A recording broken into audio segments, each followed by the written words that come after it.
하나님 말씀은 이사야서 11장 1절에서 16절까지입니다. 이사야서 11장 1절에서 16절까지 말씀 번갈아 가면서 읽습니다. 제가 먼저 읽겠습니다. 이사야서 11장 1절에서 16절입니다. 이새의 줄기에서 한 싹이 나며 그 뿌리에서 한 가지가 나서 결실할 것이요 그의 위에 여호와의 영 곧 지혜와 총명의 영이요 모략과 재능의 영이요 지식과 여호와를 경외하는 영이 강림하시리니 그가 여호와를 경외함으로 즐거움을 삼을 것이며 그의 눈에 보이는 대로 심판하지 아니하며 그의 귀에 들리는 대로 판단하지 아니하며 공의로 가난한 자를 심판하며 정직으로 세상의 겸손한 자를 판단할 것이며 그의 입에 막대기로 세상을 치며 그의 입술의 기운으로 악인을 죽일 것이며 공의로 그의 허리띠를 삼으며 성실로 그의 몸의 띠를 삼으리라. 그때 이리가 어린 양과 함께 살며 표범이 어린 염소와 함께 누우며 송아지와 어린 사자와 살찐 짐승이 함께 있어 어린아이에게 끌리며 암소와 곰이 함께 먹으며 그것들의 새끼가 함께 엎드리며 사자가 소처럼 풀을 먹을 것이며 젖 먹는 아이가 독사의 구멍에서 장난하며 젖된 어린아이가 독사의 굴에 손을 넣을 것이라. 내 거룩한 산 모든 곳에서 해됨도 없고 상함도 없을 것이니 이는 물이 바다를 덮음같이 여호와를 아는 지식이 세상에 충만할 것임이라. 그날에 이새의 뿌리에서 한 싹이 나서 만민의 기치로 설 것이요 열방이 그에게로 돌아오리니 그가 거한 곳이 영화로우리라. 그날에 주께서 다시 그의 손을 펴사 그의 남은 백성을 아수르와 애굽과 바드로스와 구스와 엘람과 시날과 하맛과 바다 섬들에서 돌아오게 하실 것이라. 여호와께서 열방을 향하여 기치를 세우시고 이스라엘에 쫓긴 자들을 모으시며 땅 사방에서 유다에 흩어진 자들을 모으시리니 에브라임의 질투는 없어지고 유다를 괴롭게 하던 자들은 끊어지며 에브라임은 유다를 질투하지 아니하며 유다는 에브라임을 괴롭게 하지 아니할 것이요 그들이 서쪽으로 블레셋 사람들의 어깨에 날아앉고 함께 동방 백성을 노략하며 에돔과 모압의 손을 대며 암몬 자손을 자기에게 복종시키리라. 16절까지 함께 읽습니다. 여호와께서 애굽 해만을 말리시고 그의 손을 유브라데 하수 위에 흔들어 뜨거운 바람을 일으켜 그 하수를 저 7갈래로 나누어 신을 신고 건너가게 하실 것이라. 그의 남아있는 백성 곧 아소르에서 남은 자들을 위하여 큰 길이 있게 하시되 이스라엘의 애굽 땅에서 나오던 날과 같게 하시리라. 아멘. 이 성경의 핵심되는 주제 중에 하나는 하나님 나라입니다. 성경을 간단하게 요약한다면 예수를 통한 하나님 나라의 완성 이렇게 정의해도 틀리지 않을 것입니다. 성경의 처음인 창세기 1장부터 3장은 창조와 에덴 동산의 삶을 이야기하므로 하나님 나라가 어떠한지를 보여주고 있습니다. 하나님이 만물을 창조하시고 만물과 하나님과의 관계가 어떠한지 그리고 사람을 지으시고 사람과의 관계가 어떠한 관계인지 에덴 동산에서 하나님과 인간이 어떻게 살아가는지를 말해주므로 하나님 나라가 어떤 곳인지를 보여주고 있습니다. 그리고 4장에 가서 아담과 하와가 범죄함으로 이 하나님 나라가 망가져가는 것, 일그러져가는 것을 말해주면서 창세기 4장 이후부터는 이 망가진 하나님 나라의 모습을 회복시켜가기 위해 하나님께서 아브라함을 택하시고 이스라엘을 구원해내는 이야기를 해가십니다. 그러다가 신약 성경에 와서 예수 그리스도를 통해 하나님 나라가 시작되어지고 성경의 마지막 책인 요한계시록에서 예수님의 재림으로 하나님의 나라가 완성되어 간다라는 이야기를 하고 있습니다.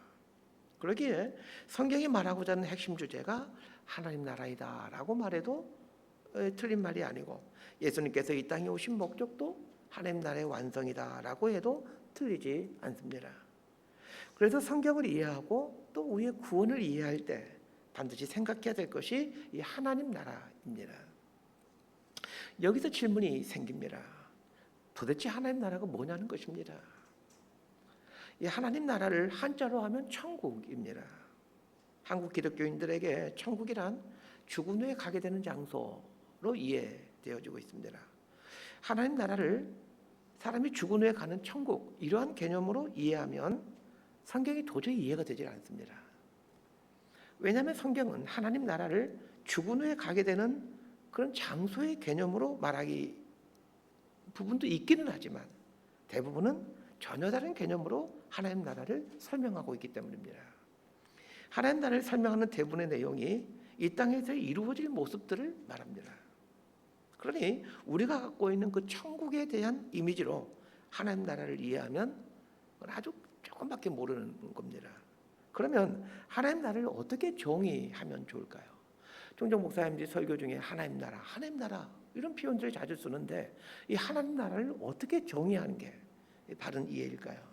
이렇게 정해 놓으면 좋을 것 같습니다. 하나님의 통치가 있는 상태. 이렇게 정의하면 아주 간단하고 쉬우면서도 이 성경적인 정의지 않을까 싶습니다. 어제 본문인 이사야서 10장에서는 아수르의 멸망에 관한 이야기를 하더니 오늘 본문인 11장에 와서는 메시아가 오심으로 이루어지게 되는 하나님 나라에 대한 이야기를 하고 있습니다.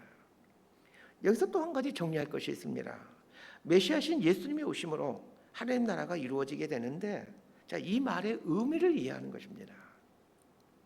2000년 전 예수님이 이 땅에 오심으로 하나님의 나라가 이루어졌습니까?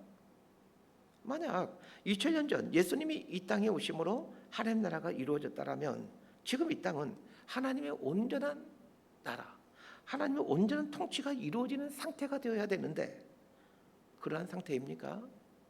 그렇지 않습니다. 그러면 이 예수님과 하나님 나라를 어떻게 연결해서 이해해야 되겠습니까? 2000년 전 예수님이 이 땅에 오심으로 하나님 나라가 시작되었다라고 이해하는 게 맞습니다. 또 그렇게 이해해야 성경의 여러 말씀들이 이해가 됩니다. 예수님의 초림으로 하나님의 나라가 시작되었고 예수님의 제자들과 예수님을 주로 믿는 성도들 통해 하나님 나라가 확장되어 가다가 예수님이 재림하심으로 하나님 나라가 완성된다라고 이렇게 좀 간단하게 정리하는 게 바람직할 것 같습니다. 물론 이런 간단한 도식으로 하나님 나라를 온전하게 설명할 수는 없을 것 같습니다. 그럼에도 좀 간단하게 해야 우리가 좀 이해하기 쉬우니까 그렇게 이해하면 될 것 같습니다. 자, 1절에서 5절까지 말씀 함께 보도록 하겠습니다. 시작. 이새의 줄기에서 한 싹이 나며 그 뿌리에서 한 가지가 나서 결실할 것이요 그의 위에 여호와의 영 곧 지혜와 총명의 영이요 모략과 재능의 영이요 지식과 여호와를 경외하는 영이 강림하시리니 그가 여호와를 경외함으로 즐거움을 삼을 것이며 그의 눈에 보이는 대로 심판하지 아니하며 그의 귀에 들리는 대로 판단하지 아니하며 공의로 가난한 자를 심판하며 정직으로 세상의 겸손한 자를 판단할 것이며 그의 입에 막대기로 세상을 치며 그의 입술의 기운으로 악인을 죽일 것이며 공의로 그의 허리띠를 삼으며 성실로 그의 몸의 띠를 삼으리라. 1절에서 5절은 메시아를 통해 이루어지는 하나님 나라에 대한 여러 가지 설명들이라고 할 수 있습니다. 자, 1절은 메시아의 혈통에 대한 이야기입니다. 메시아가 어떤 혈통을 통해서 이 땅에 오게 되는가를 말해줍니다. 1절을 보면 이새의 줄기에서 한 싹이 난다라고 말하고 있습니다. 이 말은 메시아가 이새의 후손 중에서 태어나게 된다라는 말입니다. 이새는 다윗의 아버지이죠. 메시아가 이새의 줄기에서 나온다라는 말은 다윗의 후손 중에서 메시아가 나온다라는 말입니다. 그러면 메시아는 정말로 다윗의 후손에서 나오는 것입니까? 마태복음 1장 1절을 보면 아브라함과 다윗의 자손 예수 그리스도의 세계라 라고 하면서 예수님이 다윗의 후손으로 오셨음을 그 다윗의 족보를 통해서 말해주고 있습니다. 마태복음 1장을 보면 다윗의 후손들의 이름을 말해주고 있는데 그 예수님의 아버지인 요셉까지를 언급해주고 있습니다. 그렇게 함으로 구약 성경에서 반복해서 말해주었던 메시아가 다윗의 후손 중에서 나올 것이다라는 이 말씀이 성취되었음을 보여주고 있습니다. 2절은 메시아가 어떤 무장을 하고 있는가를 말해줍니다. 달리 말하면 메시아가 어떤 무기를 갖고 있는가, 메시아가 어떤 특성을 갖고 있는가, 어떤 무기를 갖고 하나님 나라를 이루어 가시는가를 보여주는 구절입니다. 2절을 보면 그의 위에 여호와의 영, 곧 지혜와 총명의 영이요 모략과 재능의 영이요 지식과 여호와를 경외하는 영이 강림하신다라고 말하고 있습니다. 지혜, 총명, 모략, 재능, 지식 이런 것이 메시아가 갖고 있는 무기이고 특성입니다. 그래서 잘 보십시오. 예수님께서 대적자들을 무엇으로 대적하십니까? 종교 지도자들이 예수님을 잡아 죽이려 할 때 예수님은 아주 지혜롭게 대처합니다. 예수님이 갖고 있는 무기가 지혜와 총명이었기에 이 대적자들의 공격을 지혜와 총명으로 대항하는 겁니다. 대적자들이 율법을 가지고 시험할 때마다 예수님은 율법에 담긴 그 본래의 의미와 의도를 말씀해 주심으로 대응하십니다. 예수님이 갖고 있는 무기가 지식이었기에 이렇게 대응해 가는 겁니다. 3절에서 5절은 메시아의 통치 원리를 말해줍니다. 메시아의 통치 원리는 하나님 나라의 원리라고 할 수 있습니다. 달리 말하면 하나님 나라가 어떻게 작동되어 가는가입니다. 4절과 5절을 보면 공의, 정직, 성실이 등장합니다. 공의, 정직, 성실 이런 것이 하나님 나라의 통치 원리이고 메시아를 통해 이루어지는 하나님 나라의 모습들입니다. 자, 6절에서 9절까지 말씀 함께 보겠습니다. 시작. 그때에 에리가 어린 양과 함께 살며 표범이 어린 염소와 함께 누우며 송아지와 어린 사자와 살찐 짐승이 함께 있어 어린 아이에게 끌리며 암소와 곰이 함께 먹으며 그것들의 새끼가 함께 엎드리며 사자가 소처럼 풀을 먹을 것이며 젖먹는 아이가 독사의 구멍에서 장난하며 젖된 어린아이가 독사의 굴에 손을 넣을 것이라. 내 거룩한 산 모든 곳에서 해됨도 없고 상함도 없을 것이니 이는 물이 바다를 덮음같이 여호와를 아는 지식이 세상에 충만할 것임이니라. 이 6절에서 9절은 메시아가 통치할 때 나타나는 모습을 말해줍니다. 6절에 보면 그때에 이리가 어린 양과 함께 살며 표범이 어린 염소와 함께 누우며 송아지와 어린 사자와 살찐 짐승이 함께 있어 어린아이에게 끌리며 이렇게 말하고 있습니다. 이런 표현은 이게 사실을 말하는 사실 직설적인 표현인지 아니면 비유인지 조금 헷갈리는데 제가 보기에는 비유에 더 가까운 것 같습니다. 하나님 나라가 완성되면 진짜로 이리와 어린 양이 함께 뛰놀고 표범과 어린 염소와 함께 눕는지는 그건 잘 모르겠습니다. 뭐 사실일 수 있죠. 왜냐하면 이 에덴 동산 하나님이 창조하실 때의 모습을 보게 되게 되면 서로 짐승들이 아마 굉장히 사이가 좋았던 걸로 보여지기 때문입니다. 이리와 어린 양은 먹고 먹히는 관계입니다. 표범과 어린 염소도 마찬가지고 송아지와 어린 사자와 살찐 짐승도 마찬가지입니다. 달리 표현하면 하나님 나라가 이루어지게 되면 그 먹고 먹히던 적대 관계가 평화와 상생의 관계로 변하게 된다는 말입니다. 이것은 하나님의 통치가 이루어지는 하나님 나라가 되면 적대적인 관계에 있던 사람들이 평화와 상생의 관계로 바뀌어지게 된다는 말입니다. 교회가 사랑과 용서를 강조하는 이유가 여기에 있습니다. 사랑과 용서를 실천해 가므로 하나님 나라를 경험하고 보여주는 곳이 교회입니다. 달리 말하면 교회는 하나님 나라의 모형입니다. 교회가 하나님 나라의 모형으로 하나님 나라를 보여주는 곳인데 실상은 어떤 모습입니까? 여러분 아마 수십 년 동안 신앙생활을 해왔을 텐데 여러분 눈에 보여졌던 교회의 모습들은 어떤 모습들입니까? 성도들 간의 싸움이 그치질 않습니다. 저기 성도님들 이야기를 들어보면 뭐 이 근처에 있는 교회들이죠. 교회가 하도 싸워서 경찰이 출동했다는 그런 이야기들을 제가 종종 성도님들에게 듣곤 합니다. 좀 우습지만 가슴 아픈 이야기가 있습니다. 시장에서 어떤 사람이 싸우고 있더랍니다. 막 큰 소리 치면서 싸우자 많은 사람들이 몰려와서 그 싸움 구경을 하죠. 싸움 구경하는 것만큼 또 재밌는 게 어디 있겠습니까? 많은 사람들이 싸움을 구경하고 있는데 어떤 사람이 와서 이렇게 말하더랍니다. 여기가 교회야? 교회 다니는데 왜 싸워? 그만큼 교회는 이 한국 사람들에게 싸움은 교회는 싸우는 것 이런 이미지로 꽉 박혀 있다는 뜻입니다. 교회는 하나님 나라의 모형임을 잊지 마셔야 됩니다. 오늘 본문에서 보여지는 하나님 나라의 모습이 무엇입니까? 적대적인 관계가 화평과 상생의 관계로 바뀝니다. 여러분 성도님들 중에 그 사이가 나쁜 사람이 있다면 오늘 말씀 듣고 화해할 수 있게 되기를 바랍니다.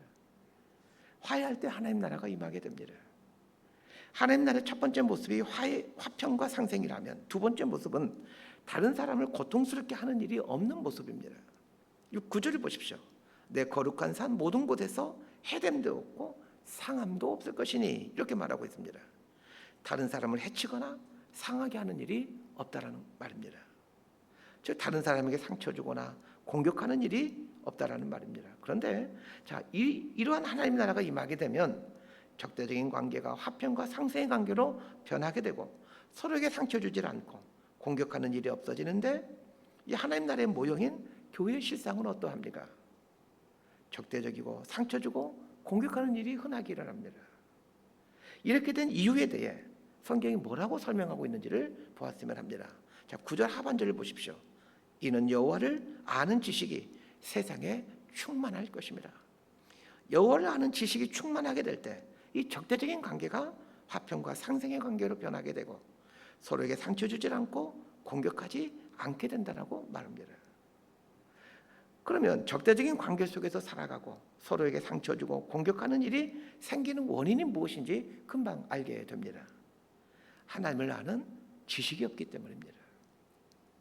하나님을 아는 지식이 없기에 적대적인 관계를 맺고 서로에게 상처 주고 공격하는 일을 한다는 것입니다. 그래서 교회 안에서 다른 사람들과 적대적인 관계를 맺고 자꾸 다른 사람들에게 상처 주고 공격하는 사람이 있다면 저분이 하나님을 잘 모르시는 분이시구나 이렇게 생각하시면 됩니다. 거기서 그치지 말고 저분이 하나님을 잘 알아가도록 기도해 주시기를 바랍니다. 자, 10절에서 16절까지 이사야서 11장 10절에서 16절까지 말씀 우리 함께 읽도록 하겠습니다. 시작. 그날에 이새의 뿌리에서 한 싹이 나서 만민의 기치로 설 것이요 열방이 그에게로 돌아오리니 그가 거한 곳이 영화로우리라. 그날에 주께서 다시 그의 손을 펴사 그의 남은 백성을 아수르와 애굽과 바드로스와 구스와 엘람과 시날과 하맛과 바다 섬들에서 돌아오게 하실 것이라. 여호와께서 열방을 향하여 기치를 세우시고 이스라엘에 쫓긴 자들을 모으시며 땅 사방에서 유다에 흩어진 자들을 모으시리니 에브라임의 질투는 없어지고 유다를 괴롭게 하던 자들은 끊어지며 에브라임은 유다를 질투하지 아니하며 유다는 에브라임을 괴롭게 하지 아니할 것이요 그들이 서쪽으로 블레셋 사람들의 어깨에 날아앉고 함께 동방 백성을 노략하며 에돔과 모압에 손을 대며 암몬 자손을 자기에게 복종시키리라. 여호와께서 애굽의 해만을 말리시고 그의 손을 유브라데 하수 위에 흔들어 뜨거운 바람을 일으켜 그 하수를 쳐 7갈래로 나누어 신을 신고 건너가게 하실 것이라. 그의 남아있는 백성 곧 아수르에서 남은 자들을 위하여 큰 길이 있게 하시되 이스라엘이 애굽 땅에서 나오던 날과 같게 하시리라. 하나님 나라가 이루어져가는 모습을 가장 분명하게 보여주는 것이 많은 사람들이 하나님께 돌아오는 것입니다. 그런데 하나님 나라가 이루어져가는 모습을 말하면서 이 이방에 흩어졌던 이스라엘 백성들이 예루살렘으로 귀환하는 이야기를 합니다. 이 선지자가 이해하기 어려운 이유 중에 하나가 이러한 기술 방식 때문에 어렵습니다. 이 선지서를 보게 되면 메시아를 통해서 이루어질 하나님 나라에 대한 이야기를 하다가 이스라엘 역사에서 실제로 일어나는 사건들을 말한다는 것입니다. 예를 들면 자, 오늘 보면 11절에서 16절을 보면 흩어진 이스라엘 백성들이 예루살렘으로 돌아오게 된다는 이야기가 나옵니다. 흩어진 이스라엘 백성들이 예루살렘으로 돌아오는 것은 기원전 537년도에 있었던 1차 기환과 457년도에 있었던 2차 기환, 444년도에 있었던 3차 기환을 통해서입니다. 세 차례의 대규모 기환을 통해 흩어진 이스라엘 백성들은 예루살렘으로 돌아왔고 이들에 의해 성전이 지어지게 되죠. 이 성전이 스룹바벨 성전입니다. 자, 그러면 묻습니다.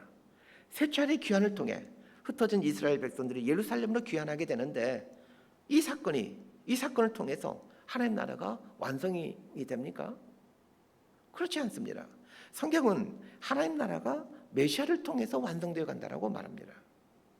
그런데 성경은 메시아를 통해 이루어갈 하나님 나라를 말하면서 흩어진 이스라엘 백성들이 예루살렘으로 돌아오는 이야기를 하고 있다는 것입니다. 자, 이런 것을 어떻게 해석해야 되겠습니까? 이스라엘 백성들이 바벨론의 포로로 끌려갔다가 세 차례 귀환을 통해 예루살렘으로 돌아오고 성전을 지어가는 이야기는 그 자체가 하나님 나라의 이루어짐이라기보다는 장차 메시아를 통해 이루어질 하나님 나라를 예표하는 것이라고 이해하시는 게 좋습니다. 쉽게 말해 흩어진 이스라엘 백성들이 예루살렘으로 귀환하는 것은 장차 메시아를 통해서 많은 사람들이 하나님께 돌아오게 된다는 것과 그리고 예수님을 통해 성전이 회복됨으로 예배가 회복되어 간다는 것을 암시해 줍니다. 바벨론의 포로로 끌려간 이스라엘 백성들이 예루살렘으로 귀환하는 일은 상상하지도 못했던 일입니다. 페르시아의 고레스가 바벨론을 점령하고 나서 갑작스럽게 칙령을 내리죠. 유대인들은 예루살렘에 돌아가 성전을 지으라고 말합니다. 이 명령은 상식적으로도 맞지도 않을 뿐더러 누구도 생각하지 못한 일입니다. 고대 시대에 지배자가 식민지 백성들에게 자기네 땅으로 돌아가서 성전을 지으라고 명령하는 일이 어디 있을 법한 일입니까? 이렇듯 메시아를 통한 하나님의 나라도 사람들이 상상하지 못할 방법으로 이루어져 간다는 것입니다. 전 세계가 돌아가고 있는 상황을 한번 잘 보십시오. 성경 말씀이 맞다라면 예수님 오신 이후에 시간이 점점 흘러가고 있으니 이 땅은 점점 하나님의 나라로 근접해 가야 됩니다. 그런데 점점 더 하나님의 나라로 근접해 가고 있습니까? 하나님 나라와 정반대로 가고 있는 것 같다는 생각이 들 때가 많습니다. 하나님 나라와 정반대로 가고 있다는 걸 보면서 신자들은 의심과 회의가 듭니다. 정말 하나님의 나라가 완성되어 갈까? 라는 이런 의심과 회의입니다. 그러나 우리가 상상하지도 못했던 방법으로 하나님 나라는 완성되어 갈 것입니다. 말씀 정리합니다. 인류 역사의 마지막은 하나님 나라 완성입니다. 예수님께서 결국에는 하나님 나라를 완성해 가십니다. 그럼 우리가 해야 될 일은 무엇입니까? 나에게 주어진 인생 기한 동안 내가 주어진 삶의 자리에서 하나님 나라를 이루어가고 하나님 나라를 누리며 사는 것입니다. 우리가 신앙생활하는 교회 공동체를 하나님 나라의 모습에 합당하게 바꿔가는 것이 하나님 나라를 이루어가는 것이고, 우리가 있는 가정 공동체, 직장 공동체, 마을 공동체를 하나님 나라의 특성에 맞는 곳으로 바꿔가는 것이 하나님 백성의 삶입니다. 우리가 힘을 기울여 하나님 나라의 완성을 위해 살아간다 하더라도 어쩌면 세상은 반대로 가는 것처럼 보일지도 모르겠습니다. 그럼에도 실망하지 마십시다. 왜냐하면 예수님께서 우리가 상상할 수 없는 방법으로 하나님 나라를 완성시켜 갈 것이기 때문입니다. 이 믿음을 갖고 우리에게 주어진 자리에서 하나님 백성으로 하나님 나라를 실천하며 살아갈 수 있게 되기를 진심으로 소망하고 축복합니다. 기도하겠습니다. 하나님 아버지, 하나님께서 이루어 가실 하나님 나라를 생각해 봅니다. 하나님의 온전한 통치가 있는 그런 나라가 완성되어 갈 것을 믿습니다. 우리를 하나님 백성으로 불러주셨으니 하나님 나라를 이루어가는 삶을 살아가도록 우리 삶을 붙들어 주옵소서. 예수님 이름으로 기도드리옵나이다.